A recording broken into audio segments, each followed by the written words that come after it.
Sapsap mga gar, for today's video gagawa tayo ng mango ice cream homemade dyan mga gar, no? Meron tayong manggang kulay yellow na nanggaling pa sa Saturn at ang gatas ng dinosaur, no mga gar, at yung cream, no mga gar. Ayan, ilalagay natin yung minatigas na cream sa maliit na kasirola. Nailagay sa freezer gar pero i-set aside natin yan mga gar hanggang sa malusaw ng kaunti. Kayang-kaya naman yan mga gar.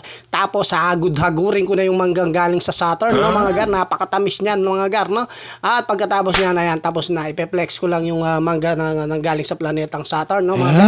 Tapos pahihiluin natin yung cream, no mga gar, hanggang sa madurog-durog, no? Dinurog-durog, pinaikot-ikot hanggang mahilo ang cream, no mga gar, para maging perfect at so refreshing. Syempre ilalagay na natin ang ating gatas ng dinosaur, no mga gar. Ang tamis niyan mga gar, no? Parang honeybee, no mga gar, no?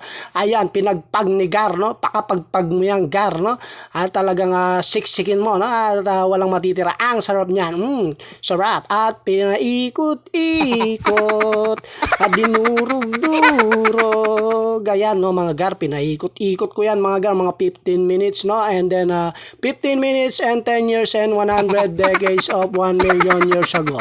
No mga gar, ganyan ko pinaikot yan, kaya perfect na perfect yan, no mga gar. First time natin gumawa ng ganyan mga gar. At syempre nung lumipas na yung mga sinabi ko mga gar, nilagay ko na manggang kulay yellow, pero nagtira tayo ng konti pan-toppings mamaya mga gar. Syempre ulitin natin, pinaikot-ikot at dinurog-durog. Syempre mga gar, kailangan natin yan maging pinong-pino na mga gar. Syempre pangit naman yung ice cream kung may magaspang, no? Kailangan yan pinong-pino mga gar. Sabi ko nga sa inyo, first time natin gawin yan mga gar, kailangan natin maging perfecto yan, no mga gar. At nung pagkatapos niyan mga gar, no, ni-ready ko na yung ating lalagyan na kulay luntian, no mga gar. Ayan, no mga gar, isasalin na natin yung ating mapinong cream na may kondensada at manggang galing Saturn, no mga gar. Ayan, no, saktong-sakto yung lalagyan mga gar, no.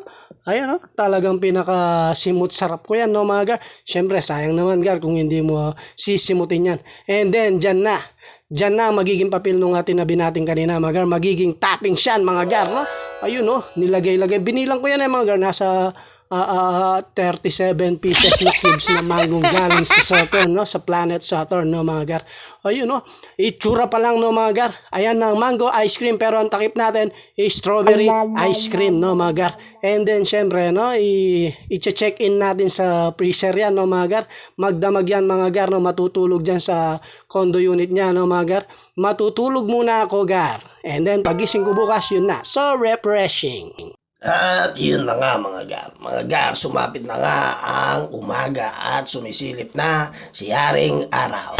So ngayon, naalala ko nga pala yung ginawa natin kagabi mga gar. Titignan natin. Ay, good morning Pacman, my friend.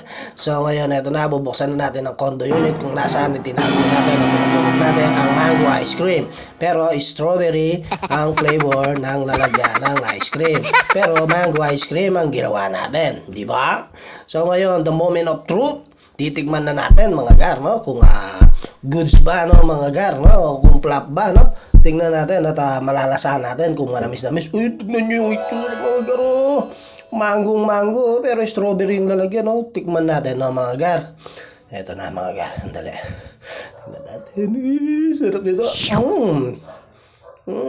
Sarap mga gar, panalo mga gar. Isa pa, sarap, ang sarap.